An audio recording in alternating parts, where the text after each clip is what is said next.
Doug Ford with the three-peat. John Rustad says there's more election irregularities.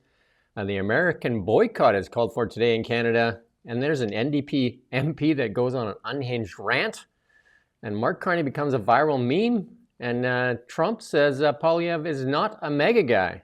All that and much more on the Really Big Show today. With me on the line, Ian Burns. I'm Jim Check with Kelowna Now. You ready to get into it, Ian? Oh, I'm ready. You're ready. You're your own guy there, Doug Ford, there in your home province there. Doug Ford with a three-peat, eh? I don't know if he's my guy, to be honest. And the thing with Doug Ford, it's quite an interesting one because I've never met anyone that likes Doug Ford, literally. And I mean, that's only me. That's only my life and my experience, but that's quite a lot of people. Nobody likes Doug Ford. As far as I'm concerned, there isn't a single person that likes Doug Ford except for Doug Ford. And Maybe yet they here he is. He's won 3 elections in a row. It's a obviously pretty amazing achievement. maybe they dislike the alternatives even more than they don't like Doug Ford. That could be part of it. That that's exactly right, and I mean, that's something that the average person can understand, and that's something also that the politics wonks have said as well, that the Liberals and the NDP, not to mention the Greens in Ontario, are a mess, really. They're in disarray, and they haven't been able to come up with a platform. So We we naturally, Doug just cut through it all and won. we got this clip here from Rosie Barton of CBC. Trying to explain why Doug Ford maybe isn't that popular. Run this clip there.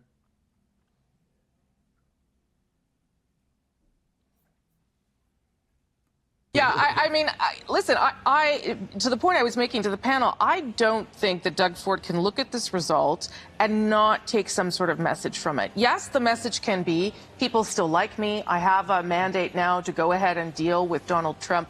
But I think it would be foolish to not also take from the results tonight. I have to be careful. I have to be careful with the decisions I'm making. I have to listen to the opposition parties here, and I have to be held to account by them. And when they do that, I need to be responsive. This is not the sweeping supermajority that we've been talking about. Yes. This is a majority that is important and significant, with a little bit of a flashing yellow light, I would say to him. There you go. And I think Dan Elbus tweeted on that and said that you got to recognize. I think it's unheard of to get a three-peat though, too, isn't it? Out there in Ontario. I think it did happen once in like the 1930s or something like that. Well, Or not for a maybe long time the though. 50s. It happened in the 1959. That's when it happened. Yeah. But on Rosie Barton there, that's why she gets the big bucks, Jim, for that kind of just amazingly astute and wise political analysis. So I would just congratulate Rosie Barton on having possibly an IQ in the 200s. That's my personal opinion. There you go. Hey, she didn't throw any Russian collusion in there for Doug Ford. She didn't accuse the Russians of propping up Doug Ford, so that's a win there. Yeah, Doug, I reckon Doug's probably happy. But I would say, like, because I listen to the CBC radio just for a laugh, in the morning. I listen to them, and they talk a lot about politics, and I just I find it rather interesting to hear that the Progressive Conservatives, which is Doug Ford's party, has basically boycotted the CBC, and they like every single event that they hosted, and every sort of like they did interviews with all of the candidates, they would always say, and the Progressive Conservatives refused to offer, or they didn't comment, or they refused to put up a candidate. Obviously, the PCs just hate the CBC, and by the looks of it, it's mutual. Well, I think I don't know who started first, but it does not seem like they get a fair shake, though. So that might be part of it. And then the Liberal leader who came in, well, she didn't win her own race, but they came in third, and she was claiming victory. If we're not going to run that clip. But Bonnie Crombie lost her own riding, but she says she's going to stick around as leader of the Liberal Party, though. Anyway. Yeah, well, they're sort of they are happy because they've increased their percentage of the vote. They've reacquired official party status, which means lots of money. That is a big deal. Like money is very important in politics. But yeah, she lost her seat, and also I mean, it's a really strange one because the NDP came second with 18.5% of the vote, and the Liberals came third with like nearly 30% of the vote. So many, many more people voted for the Liberals, but they got like way fewer seats Mm-hmm. because the NDP in Ontario, and this is true elsewhere, have a reputation for being like very, very, very clever with the way that they campaign, and they really like build up particular ridings. Yeah. They build up the majorities in certain ridings. So they sort of like play to win, Yeah. whereas the Liberals didn't really, and they just got a lot of votes scattered all over the place. Yeah, I would say that. I mean, that's kind of like the Greens, where they find a couple of plums to pick and focus their energy there, because they typically don't even run full slates, right? So they could spend most of their energy in targeted approaches, as opposed to like trying to run a full slate. Yeah, that's right. And Bonnie Crombie, she was also a Liberal, federal Liberal MP. So it's quite an interesting one. I'm sure that there'll be analysis there. I'm sure about the prospects of the federal Liberal Party, because they're obviously very strongly associated with the federal Liberals, and they increased their vote share considerably by about sort of 6 points or something. So I'm sure there are going to be Liberals out there that take heart from this and think like, that they can do it, they can win the federal election. And then there is a couple of Greens in there, and then the surprising one is that there's actually an independent that won, and won handily as well. Yeah, you do get that, don't you? Well, you don't get that actually, really, but from time to time that does happen. Yeah, and it is very interesting when it does. Yeah, and it wasn't by a margin. It was a big margin, right? So it wasn't like a slim. Yeah, Yeah, so there you go for the independent. proud day. And then John Rustad says he's still not letting go. So he says there is more evidence now of election irregularities in the Surrey-Guildford riding. Yeah,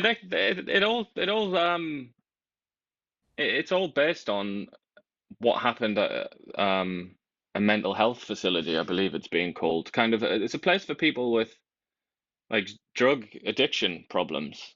Um, and it's really quite weird because now the candidate for the Green Party has now submitted an affidavit declaring that, I can't remember if it was a man or a woman, but that's this person, claiming that when this person went there and said, "Can I canvass here?" Was apparently told by somebody at that facility that nobody there votes, that it just doesn't happen, and was kind of shooed away. That's the claim by the Green now, and obviously they've taken this to court. It was such a tight election; it was only 22 votes, and I think there were 25 votes were cast from that. I think it was 25. Anyway, it basically boils down, from the Conservatives' perspective, it boils down to what they think is like it made the difference. They think that was the difference between not just that riding, but in turn the entire election. So it's pretty intense. Whereas the NDP, for their part, say that they say the BC Conservatives are completely wrong, and they also say that one of their officials was warned by the police to stay away from this mental health facility. So it's all about this place. I believe it's called Argyle House. It's just completely that's the center of the drama. And then CMHC, this is a story by Holly Doan and Blacklock, says they can solve the housing crisis. You ready for this? 2055. I guess it's already on the screen there. 2055. I might not even be here by then. Who knows? Well, I'm hoping to be here, but that's a ways, right? Like that's what they're saying. That's the hope for Canada, 2055. That's not good, is it? But I mean, that's CMHC basically telling you to invest in property, really, as far as I'm concerned. Yeah, and then, like the cabinet has targeted a construction of 3.9 million new homes to restore affordability by 2031. That's the Liberal government. And that would mean a minimum of 650,000 starts a year. And right now, we're going to do probably 237, 690, 200, under 240,000, under 230,000. And the record for homes in a single year was 273,000 in 1976. So I'm not sure where the Liberals got this number where they're going to facilitate 650,000 starts a year. Well, if you think about 1976 as well, the demographics in Canada were loads better. So you had loads more young people who could work in the construction industry. You also had more land, considerably more land, because the population was vastly smaller than it is now. So you just think all of the kind of variables necessary to achieve that figure of 273,000, they're not, it doesn't look good right now, does it? I mean, right now, I mean, actually, I think today the Liberals are going to announce some kind of immigration scheme for construction workers. I mean, good luck with that. I don't really. The reason, or one of the main reasons Canada's in this problem to start with is because immigration has been historically Right. high. So the demand has been really high.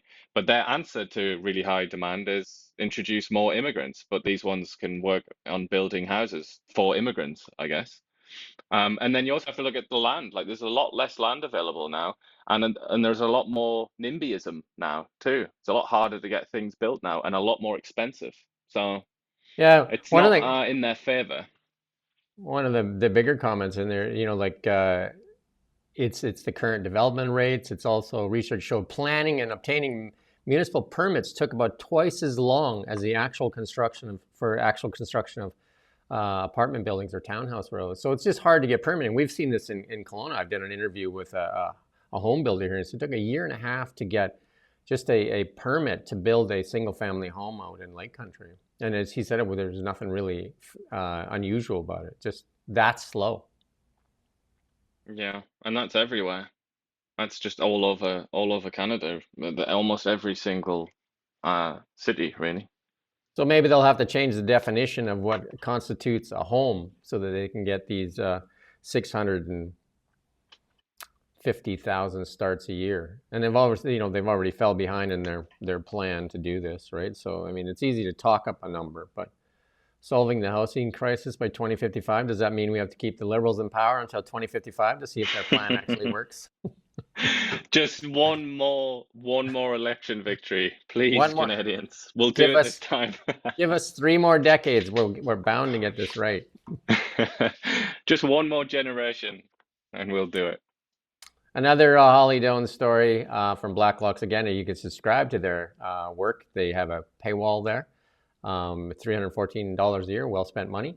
This one showing Karina Gold was in charge of the passport office, and they're saying that an newly disclosed federal audit cites confusion, lack of insight, and mismanagement at the passport office that cost taxpayers millions. And this is under the guidance of our Liberal leadership candidate Karina Gold. There you go. Who'd have thought that, eh? Yeah. She's so confident and so proud of herself, but apparently not a lot to back that up, unfortunately. Yeah, it says many passport offices reduced in-person staffing as volumes of applications grew, and half the employees were sent to work from home, and 20% quit during the worst of the backlog. So, yeah. It was a nightmare. It was an absolute disaster that period because in my family, a couple of us needed to get passports in that very year, 2022, and it was an absolute nightmare. It was a complete catastrophe. There was one occasion where my wife queued up for like 6 hours or something like that, and then they told her when she was near the front, like, sorry, we're all done. You have to go home now. I mean, it was an absolute nightmare. It was a real and this kind of broke through. I think if you cast your mind back, so much has happened since then, but it was a really big deal at one point, wasn't it? I mean, she made a mess of the passport office, and now she wants to run the whole country. So, yeah. Well, that's the springboard upon which she's launching her leadership campaign, I suppose. there you go. TELUS, second time in this short little while to announce more buyouts for workers across the country. For the second time this month, they're saying that they're offering hundreds of employees to take a buyout package. And it's for offers to buy out about 560 employees. And they did that recently. They offered 545 employees to be cut as well. Steelworker Union not liking it. Mm, yeah, that's understandable. Yeah, they've been cutting, cutting, cutting. Boycott of American retailers supposedly taking place Friday. And then this is our own reporter, Steve McNall, did this and interviewed local retailer Henri Blonley, who runs a lot of electronic stores all around BC called Andre's. And he was a former council member here in Kelowna. Yeah, it's I mean, there's a poll out today from Leger, which suggests that 2/3 of Canadians are reducing their purchases of American products.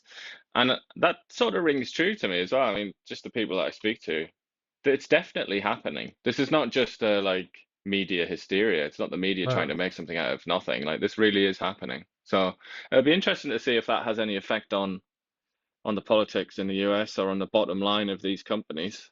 Yeah, well, you can see today, like they're saying to boycott Rona's and Walmart's and stuff like that. And Andre's is a Canadian retailer with 33 stores in about 22 communities throughout their interior of BC. But they do also, to be clear, sell American goods too, like a lot of electronics and and washers and dryers and that come from the United States too. So not sure what they're doing inside the store, but there you go. I don't know. It'd be interesting to see if there's anybody at Starbucks today versus like the local coffee shops as well. Yeah, well, their second cup's Canadian, isn't it? I'm not wrong. I hope I'm not wrong in saying that. I think it I is. believe it is. I think it even has a Kelowna connection. Yeah, so get yourself the second cup. Have a third cup, perhaps. Yeah, yeah. I try not to drink anything that has sugar in it. So there you go. So Just get a black coffee. Get a good old filter coffee. there you go. And then this one, this NDP, Charlie Angus MP, goes on a completely unhinged rant. Like, and if you're offended by offensive language, then maybe turn your volume down for the next couple minutes here because this is one of the most unhinged rants I've seen in a while. Go ahead and play that.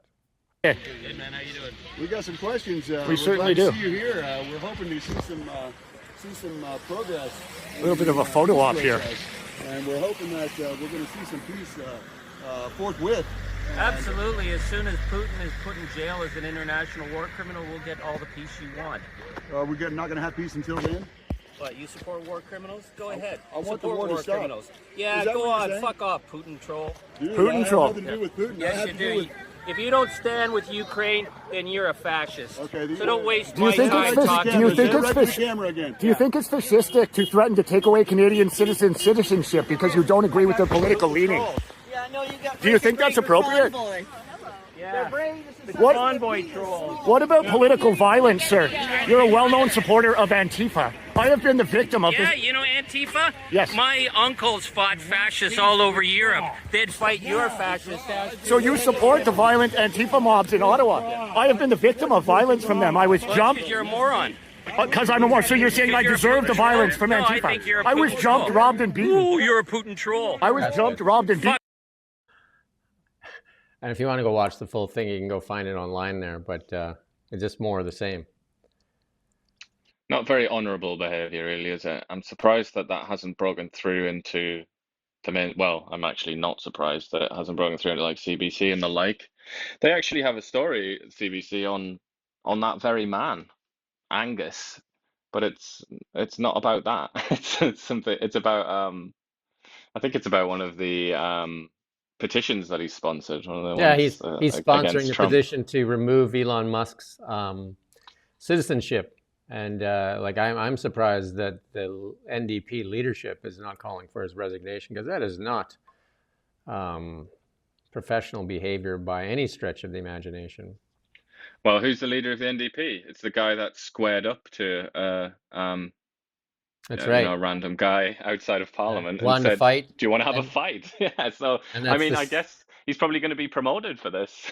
And it's the same guy, Mr. Singh there, that also just recently said that he's going to ban Donald Trump from entering Canada. And even Justin Trudeau came out and said that that's irresponsible. Yeah. Well, they are quite peculiar. I mean, I guess they're in election mode, you could say. the NDP, and they need to differentiate themselves from the Liberals. And I guess this is one way that they can do that. They can be a little tougher on that kind of thing. But I Are they always going? find, I would say, this is neither here nor there really, but that comment that he made, what did he say? My father, I think he said his father, They did. fought against fascists in the Second World War. I mean, that is such a disingenuous thing to say, really, isn't it? Because it's almost like saying the men that landed on the beaches of Normandy to fight the Nazis and liberate France, that they somehow did that for the political values that predominate on the far left of Canadian politics today. I mean, obviously they didn't. There's a reasonable chance that the average Marine, the average soldier on those beaches, would be denounced as a fascist by somebody like Charlie Angus because they were very conservative and they believed in quite old-fashioned values, you know? I just find that so dishonest when I hear that claim.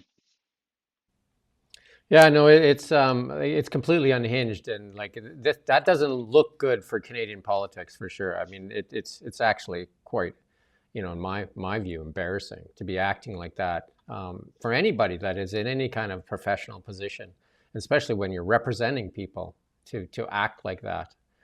And then the Yeah. same thing goes for when Jagmeet Singh was like trying to provoke a fight. Like, I mean, you watch that interaction with Jagmeet and those people in front of Parliament. He was the instigator of that. Yeah. Well, he heard somebody did seem to shout something, but then, Yeah. that it was quite needless to go back and try and have a The fight with somebody professional over walks away. The professional walks away because that's people have a right in Canada under the Charter to criticize elected leaders. Well, they have a right to freedom of speech and freedom of expression as well, yeah. And that's what that was, I guess. I mean, you could Yeah. say that it was somewhat defamatory, perhaps, but Yeah, that's a but civil matter, not that a criminal matter. So yeah, it's not a reason to throw down. The liberal no. the liberal leadership race. Well, let's just finish with that. And Jagmeet there had two police officers there that didn't really move and are just watching it. I mean, it was easy to act tough in front of two cops that you knew that would go over there, but the cops didn't It was seem at to. least two. I think there was actually Yeah. more than two. Or was there? And his own like security team as well, yeah. Yeah. So yeah, easy to act tough when you got all that backup there. The Liberal leadership race, and this is our section here on the Liberal leadership race. They say they have 79,000 registered Liberals that have verified their identity. Remember they talked about 400,000 that signed up to vote, and so far they have 79,000 of these that have registered or verified their identity, and about 55,000 already cast their vote. So it'd be interesting to see how many of these 400,000 actually turn out to be legitimate voters and not bots. I'm going to guess that it's probably going to be fairly low, and it might be like under 100,000 by the time this is done. Well, if that's the case, then I think the Liberals should be maybe a little bit embarrassed about that, really. And then questions will have to be asked. Why didn't you put the verification, the emphasis on verification at the beginning before you announced that 500,000 people had signed up in, adoration of the Liberal Party to take part in this leadership election? I think you have the answer right there in your question. Perhaps I do, or perhaps I'm just incorrigibly cynical and completely wrong about everything. I think your answer is right there in your question, is why did they do it? Why would they want to inflate their numbers? And then all of a sudden, the reality sets in and it's not what it is. Interesting. We got a little clip here from, like Mark Carney was called out for, as the CBC says, couching the truth. I'm going to play this clip here. If his brand is that he's authentic and he will give Canadians the straight goods and he will tell us what he knows and what he doesn't know, the fact that his instinct was to couch the truth, I think, is quite troublesome. Yeah.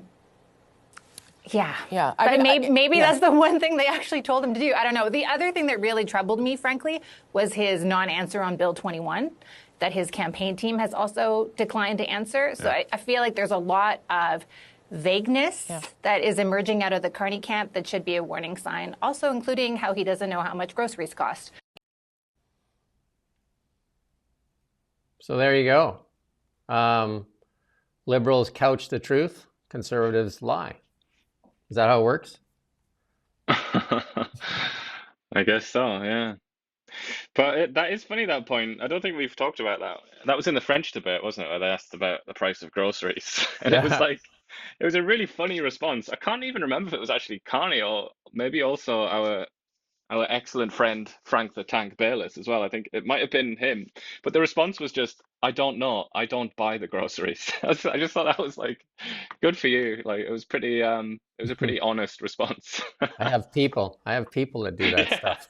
I always think, when you interview a big shot politician, I always think one of the questions that you should ask them is, how many servants do you have? Like, who does your laundry? Who does your grocery shopping? Who cleans your house?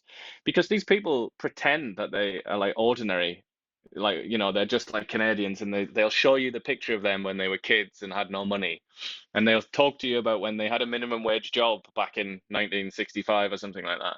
But the reality is that these are elites, and they don't have to do what we have to do. They don't have to Well, clean the kitchen. They don't have to clean the toilet and go and like buy cheese in the grocery store. They just simply do not have to do that. Other people do it for them. And I think it's very important to emphasize that and underline that. The extent to well, which these people are a class by themselves. They are the elite. well. Mark Carney even self-proclaimed that himself. He said in an interview that he is a globalist and elitist, and he said that's what Canada needs right now is a global elitist. Well, yeah, he did. Well, yeah. I mean, I think he sort of means it in a different way. He means more sort of like an internationally minded political I get. position. But yeah, it's funny.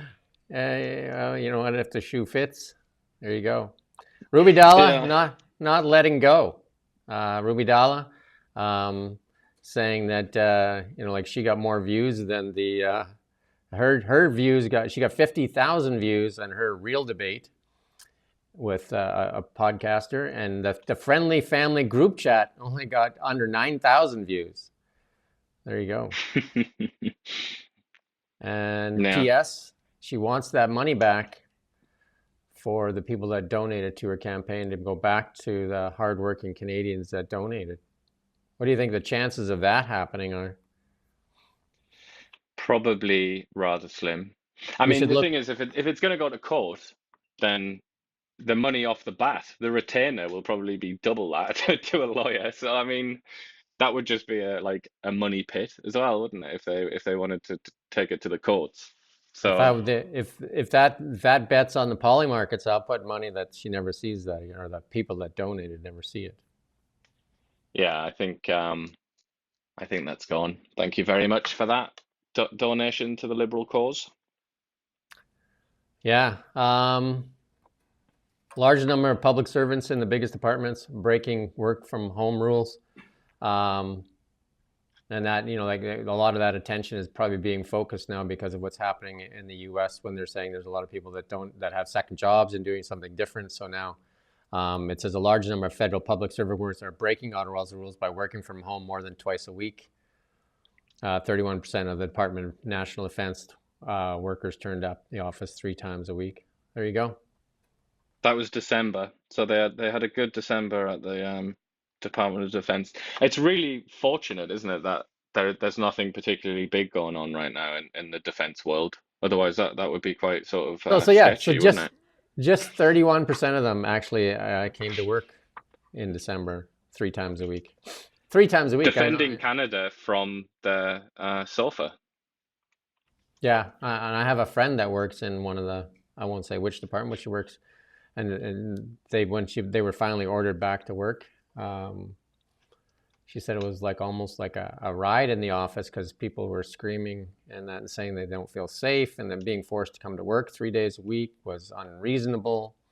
And she said it was just like embarrassing to watch all these people just like really just like losing their minds, and saying that they basically get minimum wage. And she said everybody makes over 6 figures. So Yeah, I mean they're paid very, very well, and it's kind of I think a lot of people find it hard to swallow, don't they, when they read things like this about the civil servants in Canada, because they are sort of handsomely rewarded, and it's not quite the same as it is in the US, where there's a similar conversation going on. Because in the US, the private sector you can get a lot of money in the private sector. You can really make good money. There's that famous one, that famous sign that goes around, which is I think it's in Texas or something like that. There's like a car wash franchise, and it says you can be a middle manager and earn like 200,000 US dollars a year.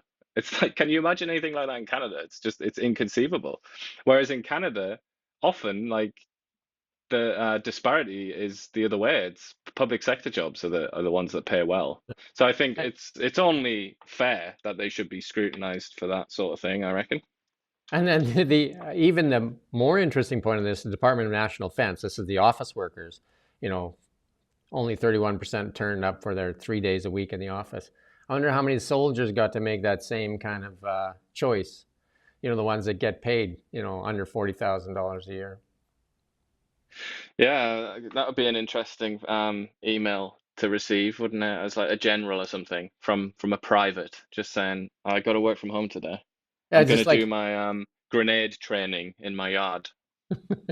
No, like you're deployed somewhere and just like, yeah, you know what, I'm going to be deployed from here. I'll use Zoom. I'll zoom in whenever you guys are in the field, and I'll make sure that I'm there virtually, so that any kind of like in Afghanistan or wherever that you guys get deployed to, I'll be there in spirit and in Zoom. So you can count on me. But I just don't feel like going into the office today, or to Afghanistan for that matter. Seems I'm like just gonna chill out in the hotel in Kabul, I think. And it just seems odd that these same people defend that they shouldn't have to go to the office, and they didn't even go to the office 3 times a week. Yet those same soldiers, which they basically probably order around because it's the Department of National Defense, feel that those soldiers need to be out there doing their thing. So I guess maybe it's just that they weren't smart enough to get their job as opposed to what they actually got. Yeah, I think it's good old class politics, isn't it? It's something that Canadians delude themselves into thinking doesn't exist in this country. That there is no class system in Canada, thank you very much. But obviously there is, and he is an example of it. There you go, Mexico. This is a really like the president of Mexico actually sending 29 top cartel leaders to the U.S. for prosecution. That is an unheard of kind of thing, unprecedented. That and they were sent there, and like obviously they're looking to strengthen their ties with America. So these are, including one of these people was apparently killed a DEA officer. Yeah, I mean, the only thing that sucks from an American taxpayer's point of view is that, that's 29 people now that they're going to have to pay for probably for the rest of their lives, the rest of the lives of the prisoners. Yeah, So, I guess I mean, I know they would rather have it that way because then they know that they've got them, because there are often like jailbreaks in Mexico, as I'm sure most people are aware. So they're more secure in the US, but it does cost money. And one of the persons murdered, allegedly, I guess, murdered a DEA agent. So there you go. Indeed, that's very naughty behavior, and that's certain to get you on at the top of this extradition list, isn't it? Yeah, and then there's some stuff out there. Trump today, and we didn't put it in here, but saying that that Mexico is doing a better job strengthening their borders for fentanyl, and a lot of that people that are pushing drugs or moving drugs are now going through Canada because it's easier to get through. And like the reporter said, only 1% of the drugs are flowing through Canada. He said, yeah, because they're not catching enough people. So again, it sounded favorable for Mexico and not so great for Canada again. Yeah, well, I mean, I don't know how much to believe that really. Mexico is, I mean, Mexico is in a dire state. There were questions being asked very recently whether or not Mexico would be able to survive, or if it was going to collapse as a state during its kind of wars with these drug barons. I think obviously that is not true in Canada. So I mean, Mexico is quite obviously the more serious threat. Yeah, we're going to play that clip here in a second, but Trump also signed an executive order designating English as the official language of the United States, and I always thought that it was already. Like, that seems... There are lots of things like that in America where you think that's the case, but it isn't exactly the case. I mean, the founding fathers of the US are rightfully praised very often, not just by Americans, but by almost everyone really, for being extremely smart and having a lot of foresight. And people like James Madison and Thomas Jefferson, they were like pretty much geniuses. They were like extremely intelligent people, and they built that system beautifully to the extent that it still kind of works now. But they also missed a lot of things because they took it for granted. And one of those things is the language. They just took it for granted. They just made the assumption that everybody would always speak English because those people, Jefferson, Madison, so on, were basically Englishmen themselves. That's Yeah. how they referred to themselves, and they didn't think that America would ever be anything but a new version of England. Obviously, that proved to be a bit wrong, didn't it? Yeah, we got that clip for you where Donald Trump talks about Canada and the fentanyl. Mr. President, on fentanyl, Mr. President, less than 1% of all fentanyl that comes into the U.S. is apprehended at the Canadian border. So why use fentanyl as a reason? Because they should be apprehending much more. They're only apprehending 1%. You're right about that. It's a little more than that. But they should be apprehending much more because a lot comes through Canada. And as Mexico gets stronger in terms of the border, it goes up to Canada. And a lot of drugs are coming in through Canada. We can't have that. Excellent. An excellent political speaker, isn't he, really, Trump? Where if somebody contradicts your points, just make something up. Why not? Just invent things. He is so funny. Like he actually really makes me laugh that he's chosen as his main tactic in politics to literally just fabricate things. He just invents things. It's like absolutely hilarious. He does it on the spot as well. And it says more on Trump. This is a tweet by Robin Urback from the Globe and Mail. I guess there was an interview with Trump, and he just said that he's talking about Pierre Poilievre, that he's not a MAGA guy, and he's not a Trump guy at all. And then she's saying that Pierre Poilievre's team should be putting this out on blast. And he did come out and say, like, he also called Chrystia Freeland, what did he call her? Terrible, incompetent, and a whack. Yeah, there you go. So a couple of shots at Poilievre and Chrystia Freeland. Nothing on Mark Carney yet, though. This comment here from this journalist about how the Poilievre people should, take advantage of that. I would say the Chrystia Freeland people should as well and will take advantage of that. Oh, they will, yeah.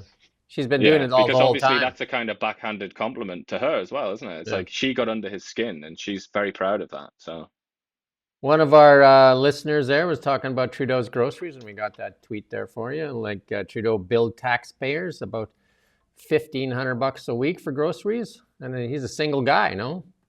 He eats well. Yeah, he must be. He must be when his servants go to the grocery store. They must be picking up at least 3 heads of broccoli to be getting to that sort of figure. Eating well, and most Canadians aren't eating that well at $1,500, especially single, right? His wife and kids. I don't know if they're with him or if he's paying for the groceries everywhere. Who knows, right? And I know that it's still a lot of money, though. Yeah. A couple of cabinet ministers make that grocery bill look small when they talk about the liquor bill when they're off. Wasn't it like $76,000 for their last junket to Europe there, just for the liquor bill? Yeah, they do like to have a lot of fun, don't they? But you have to remember that these are the very best people among us. They are our Übermensch, and without them, just think how desperate we would be if we didn't have Melanie Jolie to lead us. We would be in a really, really dark place, wouldn't we? If we didn't have people of that caliber to guide us through a troubled world. Yeah, I think the British sarcasm is dripping through there. Me, sarcastic? No, I don't think so, mate. Yeah, well, I guess maybe that's part of our like CIA black ops tactics to get the other people drunk so they'll tell us secrets. Anyway, let's move on to markets. Gold seems to have found like a short-term top anyway, and it's just kind of like starting to build a little bump there and see where that goes. So down a bit, nothing drastic for sure. Crypto, on the other hand, looks like it wants to fill that gap. 83,000 now. We talked about, because that big run up there in the November election, like lots of times you have to go back and fill that gap before you can move forward. It's about 85 right now. So there you go. Look at that. It still looks like a really good head and shoulders formation there, which if you're a technical person, you can put that in ChatGPT and see what that looks like. And then you can extrapolate where that goes. So Canadian what's happened dollar? there? Is it just a bit of irrational exuberance on the part of crypto people because they thought Trump was so favorable to it that it was just going to keep going forever, but I in mean, reality, it could only manage about half of its gains. well, no, it's a normal trading pattern though too. When stuff runs up high like that, like the traders get in there and then they run it up high, and then like money is made in volatility. Like like a slowly climbing chart is like a tough way to make money for these algorithms. They like a lot of volatility. So there you go. Because a double top there too. If you look at that chart, the chart's already pulled off, but it's a double top. But it also looks like a head and shoulders though too, right? So there you go. Canadian dollar does not like all this tariff talk again, right? We need that election. We need that election in the worst way, and we need a clear leader that can lead Canada, that has a strong mandate, and so that and a strong favorability to our resource sector, our natural wealth. Canada is the richest nation. We've said this a million times. Canada is the richest resource nation in the world, especially when you consider our diversity of riches. And it is being managed, you'd say, incompetently. You could say that the managers of the resources have been basically squandering it.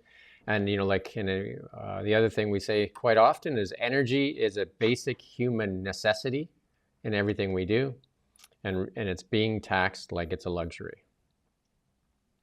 It's certainly an economic necessity as well. And I mean, I do find it interesting that it doesn't really matter where you go.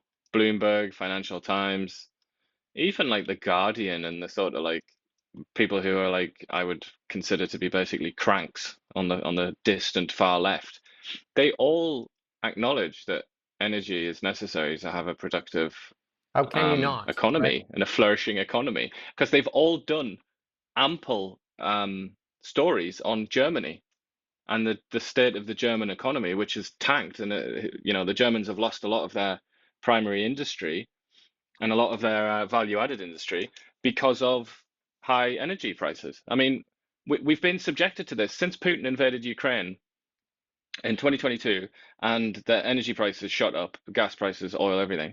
Since that happened, and Europe became kind of cut adrift and left to its own resources, how many articles have there been? How many like studies have there been of the importance of cheaper energy to an economy? It's just the evidence is right there before your eyes, and I feel like how does it make sense now to be like suspicious of cheap energy or to promote policies that make energy more expensive? I don't know how that can even work anymore after what we've seen over the last few years. And we can see examples throughout the world. Again, Norway, which utilizes their natural resources for the wealth of their country, and they have a sovereign wealth fund that is over 300,000 per capita per person. And Alberta has a sovereign wealth fund because they have most of the energy here in Canada.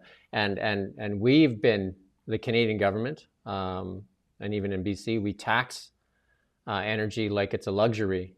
And energy, you can see the richest nations in the world are energy dominant, and the poorer nations are energy less. And we happen to have a lot of energy, but we suppress it. So, well, look at the Americans as well. It's not that long ago. We've mentioned this so many times now that people will be sick of us saying it, but it's not that long ago that the Canadian economy and the British economy and other European economies were doing better than the American economy, relatively speaking. They had higher GDPs per capita. And it was a bit like when Obama became president of the US, people were very gloomy about the US economy and its prospects. But now, when people speak about the American economy, it's like this juggernaut that's just crushing everything that it encounters, every other country in the world, China, the Europeans, us in Canada, obviously. And then why? You have to ask the question why. And all of the economists from either left or right or whatever you want, they all say the same thing. It's because of the shale revolution and the Americans converting themselves from a net importer of energy to a net exporter. Yeah. That's the answer. So All that they've done paths, it. The Americans have done it. all paths lead to energy. And Canada, again, I'm going to say this over and over and over again, Canada is one of the richest resource nations in the world. The wealth of our diversity, from hydroelectric to oil and gas, LNG, uranium, coal, like on and on and on and on. And it is being suppressed at almost every turn, like how many projects are held up because of regulation and how many pipelines have been kiboshed. We could spend probably a couple hours going through everything that has been stymied. And many people are calling Canada the lost decade. And we've lost a decade and messing around with stuff that were more about Trudeau's agendas than it have been for what's good for Canadians. Yeah, more like moral decisions, similar to foreign policy, where it's like, for example, like the Afghanistan occupation, just as an example that I've plucked out of my head, that was sort of presented as a moral task, wasn't it? It's like we're gonna introduce liberal democracy to Afghanistan, and we're doing it for them. We're doing it because it's the right thing to do. But that same sort of attitude has applied to Canada's domestic energy sector and its economy in general, where it's like, no, I know we could be rich very easily, but that's not the moral thing to do. That's not the morally good thing to do. Instead, let's slow it down and put shackles on our energy industry because that's the right thing to do. It's a very, I mean, very, very weird if you think about it in historical terms. There's never really been anything like that in history where a country has sort of said that voluntarily chosen, like to say no to wealth on the grounds of morality. But it's very, very peculiar. Just think if we would have taken those deals with Japan when they came here begging for our energy, and Germany when they came here begging for our energy, and instead we told them that there is no business case for it, that we'll sell them hydrogen in the near future, which, there is no near future for hydrogen as far as I'm concerned. And how much we could have in a sovereign wealth fund, how much taxes we could pay less, how much more improved our hospitals would be, and how much more care we would have. Because again, you can walk through hospitals and you can realize that much of the equipment in there has been donated by mining companies and oil and gas companies. I dare anybody to walk through a hospital and look at there'll be nameplates on stuff that'll have nameplates like Kinross, donated by Kinross, like a great gold company of Canada, all kinds of stuff like that.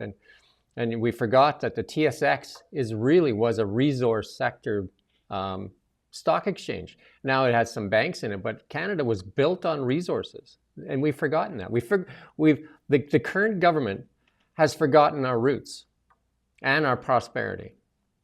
Totally. And some people have argued, I'm not sure if you're familiar with this, I don't know how fringe this is, but some people have argued that the Canadian flag, when it was redesigned in the 60s, wasn't it? When it was redesigned with a maple leaf, that it really should have been a beaver and not a maple leaf for numerous reasons. One being that tree is only found in Ontario and Quebec anyway, so it doesn't represent all of Canada. But the reason for the beaver is because, like you say, that's what Canada was built on. It was built on beaver pelts.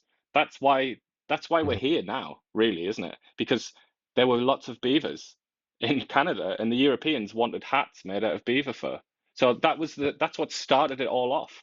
That's what started the relationship between the French and the English and the First Nations, because they would dispatch the First Nation people off to go and get beavers and bring them back. It's like it's at the heart of everything. And the Hudson Bay Company, of course. And then obviously now we don't really do much trade in beavers, but we're still completely reliant on what's sort of in the land itself, on the oil and the Our wealth, the is. copper and the uranium and all the rest of it. That's what we depend on. That is the basis of the Canadian economy. So any Canadian out there listening, you're standing on our wealth. It's in our land. That's what we But have. you can't dig it out, though.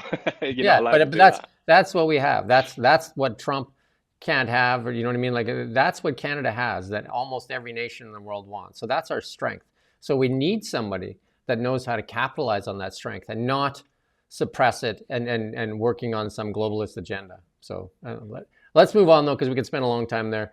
In our AI tech segment, no, there's a ChatGPT thing there. ChatGPT 4.5 launched, and it's got emotional quotient in there now. So it's not only smart as a whip, it can now be, like have more emotion and recognize when you're sad. Like, yeah, one of the cool things that you can do if you use ChatGPT, if you're not feeling well, you can just ask it to pump your tires, and it will, and it'll pump your tires like nobody.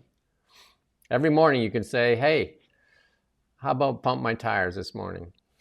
There you go. I wonder if you could also ask it to deflate your tires. Would it actually oblige? I think you would want to ask Grok for that, because Grok can. Grok is famous for doing roasting you. Yeah, I don't know if that's a good idea to get yourself roasted every day to start your day. I think you're better off getting your tires pumped than getting roasted every morning. Well, for the masochists out there, There you go. Microsoft shutting down Skype. There you go. That's the end of Skype, because Zoom is the one thing. I never really liked Skype. It was funny. Like during the COVID thing, like Skype, you thought would have been the front runner, but Zoom just kind of took it and ran with it, and it kind of was the old Subway versus Mr. Sub, right? There, Mr. Sub was their first. Subway came along, ate its lunch literally, and the same thing goes for Skype. Skype was there already, and then Zoom came along, and it just was easier to use, I guess, cheaper, better, faster. They bought that for about 10 or maybe 15 years ago. They bought it for about $10 billion as well. It wasn't cheap, Skype, but I guess that's just what happens in the big world. Microsoft, not famous for making lots of great decisions for sure, but again, they have a big investment in ChatGPT though, which is one of the leading things right now. Yeah, but that means, just for context, that means that Microsoft paid about 4 or 5 times more for Skype than Google paid for YouTube. So very interesting now that we look at where those two brands are at. YouTube, definitely one of the stronger. I think it's the most visited website in the world, YouTube. So I don't know if people are boycotting YouTube today. We hope not, because otherwise nobody's going to see us, because they already took our Facebook and our Instagram away.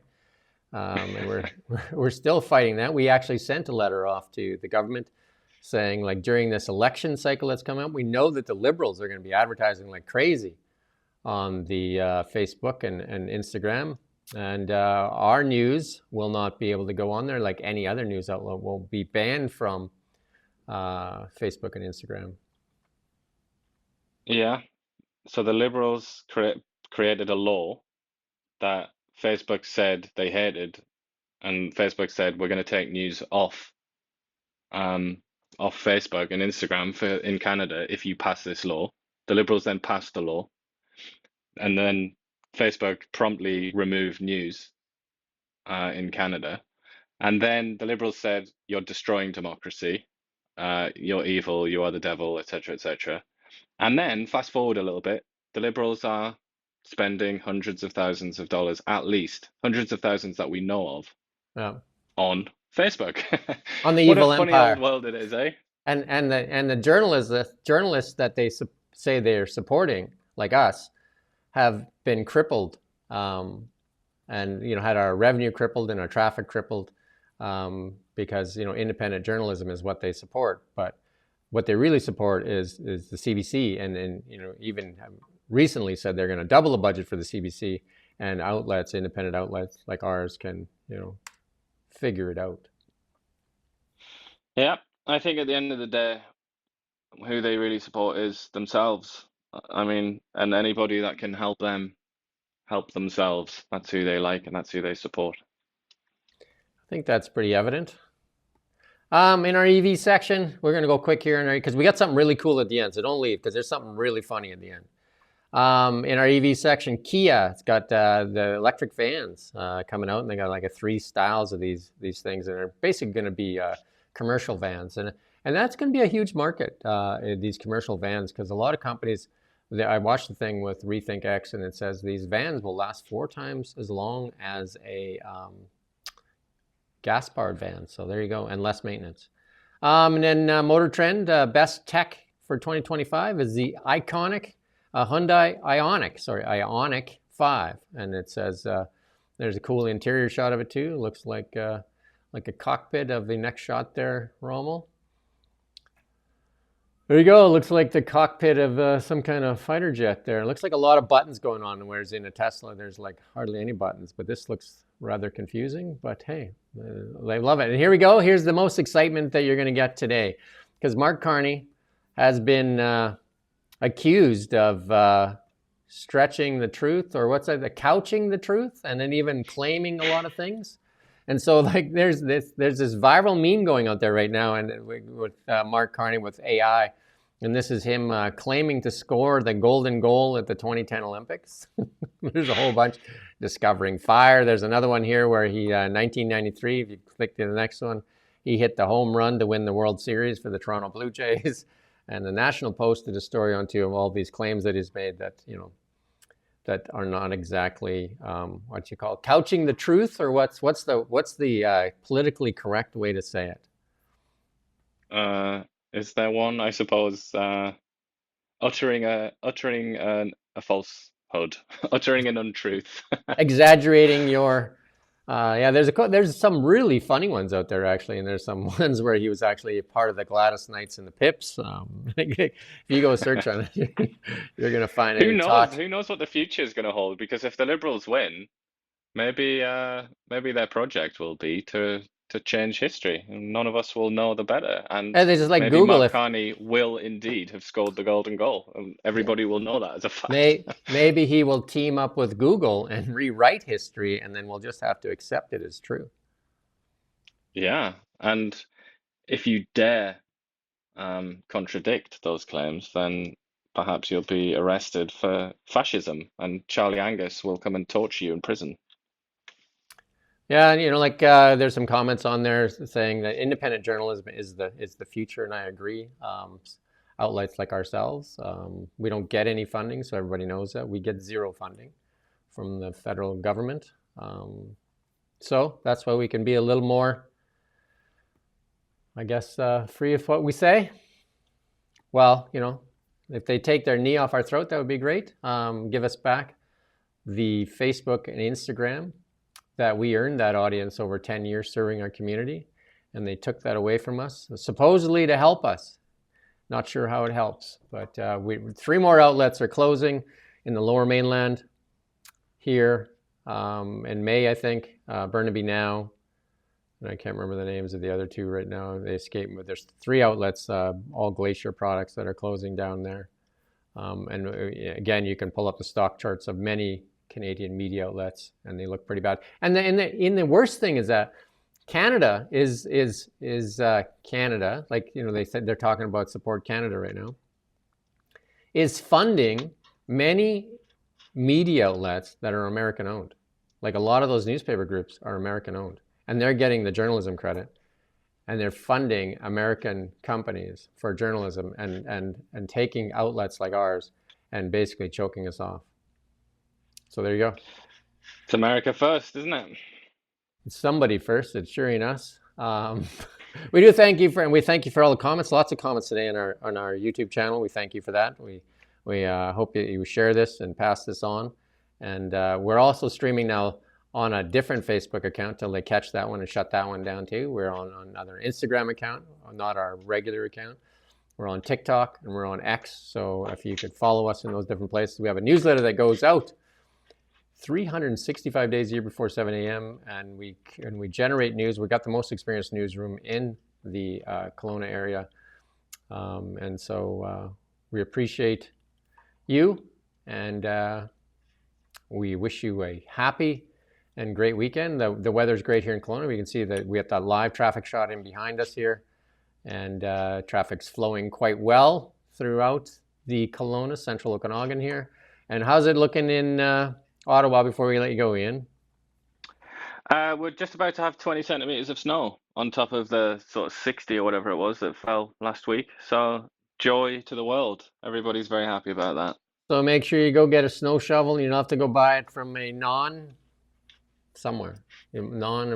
store.